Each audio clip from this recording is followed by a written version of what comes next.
सबसे पहले मैं आप सभी से एक दरख्वास्त करना चाहूंगी कि थोड़ा सा टाइम निकालिए और इस वीडियो को ज़रूर देखिएगा, क्योंकि मौत कभी भी किसी भी रूप में आपके सामने आकर खड़ी हो सकती है।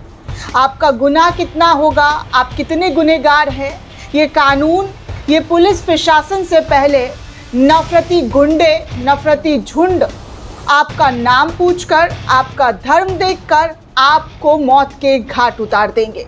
जी हाँ दोस्तों, एक ऐसी ही वारदात, एक ऐसी ही घटना को अंजाम देश की राजधानी दिल्ली के अंदर दिया गया। वो राजधानी दिल्ली जहां पर सत्ता के बड़े बड़े नेता बैठे हुए हैं, बड़ी बड़ी जिम्मेदारियां इनको दी गई हैं। प्रधानमंत्री नरेंद्र मोदी से लेकर गृह मंत्री अमित शाह, रक्षा मंत्री राजनाथ सिंह और भी कई मंत्रालय इसी दिल्ली में है। इसी दिल्ली से पूरा देश चलता है।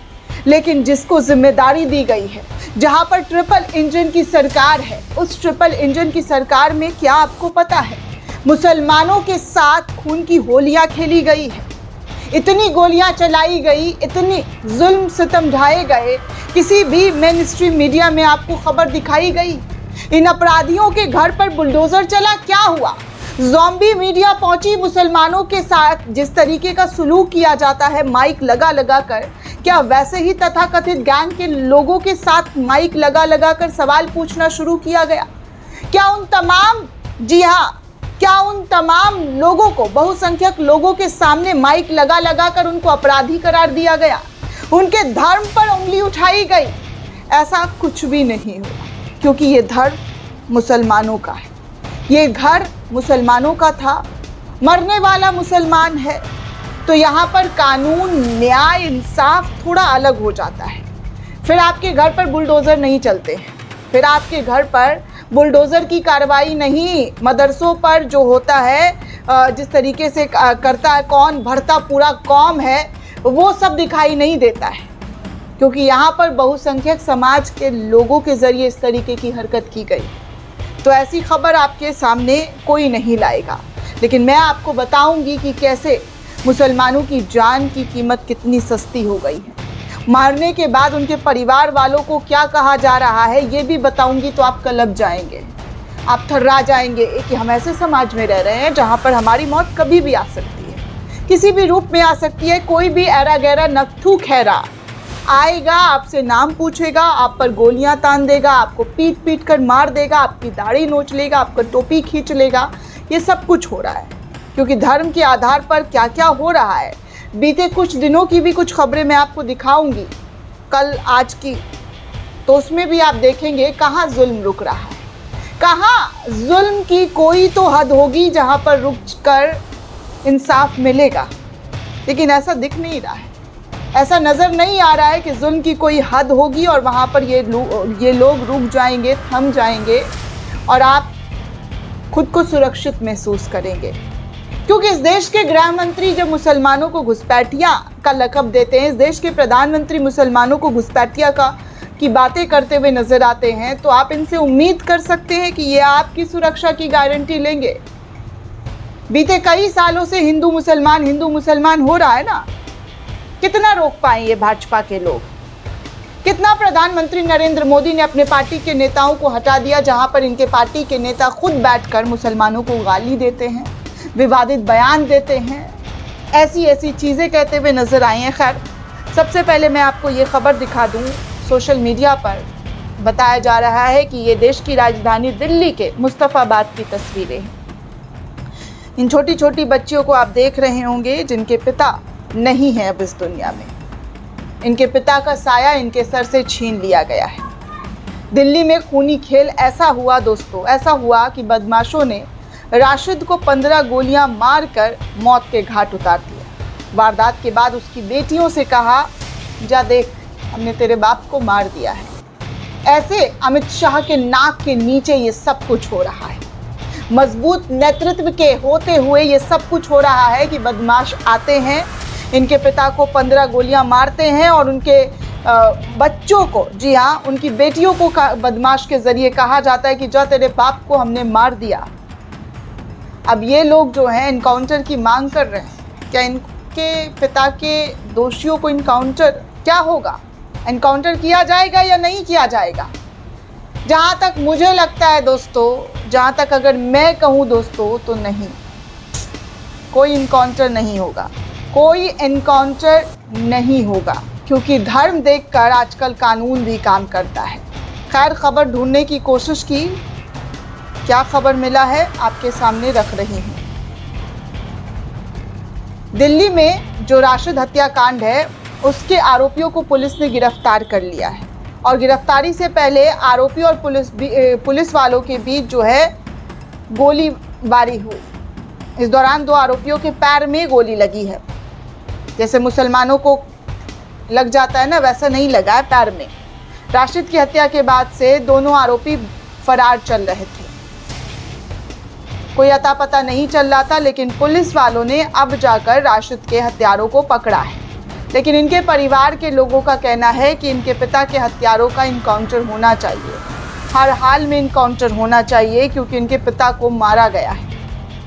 इनके पिता को किस तरीके से मारा गया है, आपको मैंने पूरी खबर, पूरी कहानी बताई है।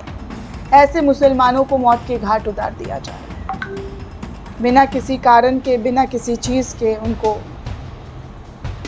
लिंचिंग कर दिया जाता है, मार दिया जाता है, जब चाहो जलील कर दिया जाता है, हाथों से खाने की प्लेट तक छीन लिए जाते हैं, जय श्री राम के नारे लगवाए जाते हैं। अगर कोई गलती से मुसलमान अपने हिंदू दोस्त के साथ मंदिर चला जाता है तो उसको बेरहमी से, बेदर्दी से पीटा जाता है। फ़कीर अगर रोड पर चल रहा है तो उसको मारा जाता है, उसको पीटा जाता है।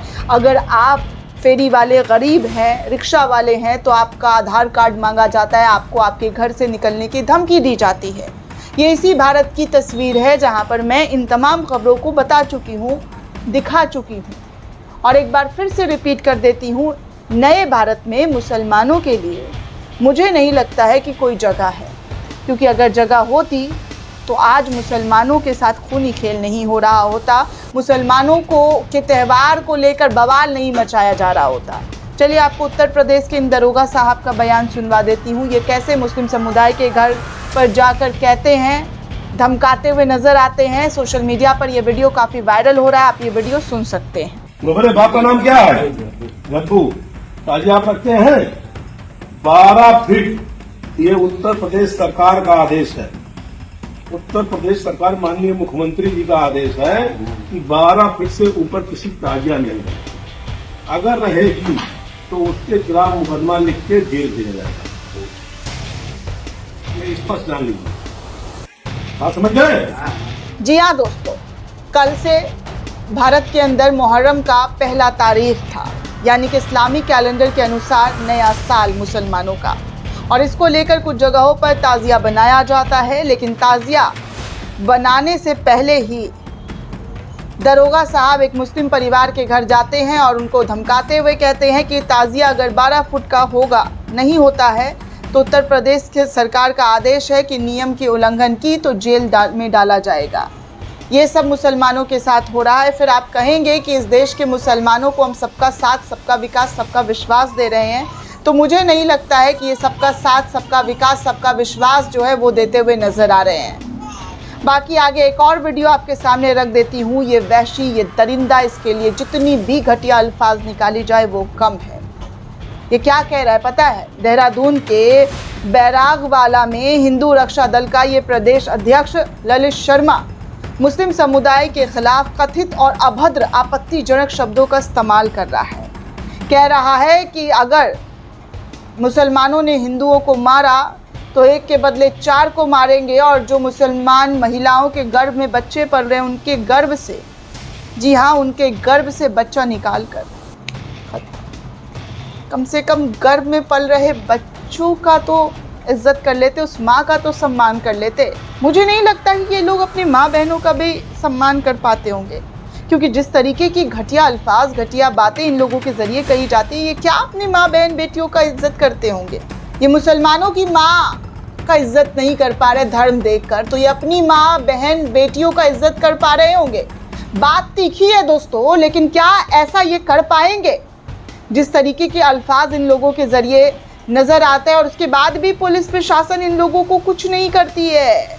खुले में आज़ाद घूमते हैं, इतनी आज़ादी मिली हुई है कि ये इनका जो मर्जी आता है, जो विवादित बयान दे दिए जाते हैं, ये आराम से घूमते हैं, क्योंकि भाई सरकार इनकी है, सब कुछ इनका है, इसीलिए इन पर कार्रवाई के नाम पर नील बजा सन्नाटा होता है। बाकी एक और तस्वीर आपको दिखा दूँ, ये SBS हॉस्पिटल महबूब नगर तेलंगाना की है, जहां पर हाल ही में शादी करने वाले एक मुस्लिम जोड़े मोहम्मद तलहा और फरहाना बेगम पर सड़क हादसे के नशे में धुत युवक के एक समूह ने कथित तौर पर हमला कर दिया।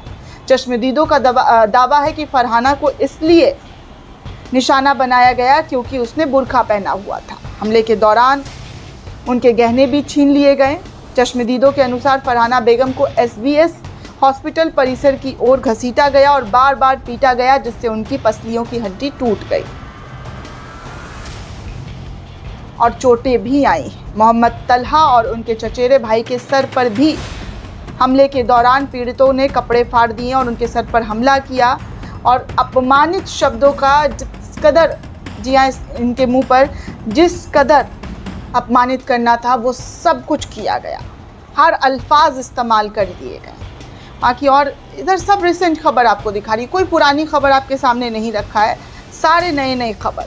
अब एक और खबर आपको जाते जाते बता दूं तो भीड़ के हमले के दहशत से 19 मुस्लिम परिवार गांव छोड़ने को मजबूर हो चुके हैं। महाराष्ट्र के सांगली ज़िले के गौस अराला गांव में तनाव की स्थिति के बीच मुस्लिम परिवार गांव छोड़ने को मजबूर हैं। प्रशासन के आश्वासन के बाद भी वो सब अपने इस गांव से वापस आ गए। परिवारों का कहना है कि निष्पक्ष जांच और सुरक्षा का भरोसा दिया गया, जिसके बाद भी उन्होंने गांव में रहने का फैसला नहीं किया गया क्योंकि वो डर और खौफ के माहौल में रह रहे हैं। आपको बता दें, स्थानीय निवासी आबिद हुसैन डांगे ने बताया कि कुछ दिन पहले हिंसक घटना के बाद से ही गांव के मुस्लिम समुदाय में भय का माहौल बना दिया गया है। उन्होंने कहा है कि उनके परिवार सहित गांव के करीब 18 से 19 मुस्लिम परिवार अपना सामान पैक कर चुके हैं और दूसरी जगह पलायन को तैयार हैं। डांगे के मुताबिक उन्हें लगने लगा है कि गांव में रहना अब सुरक्षा जैसा नहीं है, वो सुरक्षित महसूस नहीं कर रहे हैं। लेकिन फिर भी ये छोटी खबरें बनकर सिमट जाती है, क्योंकि आपके मुद्दे छोटे ही होते हैं।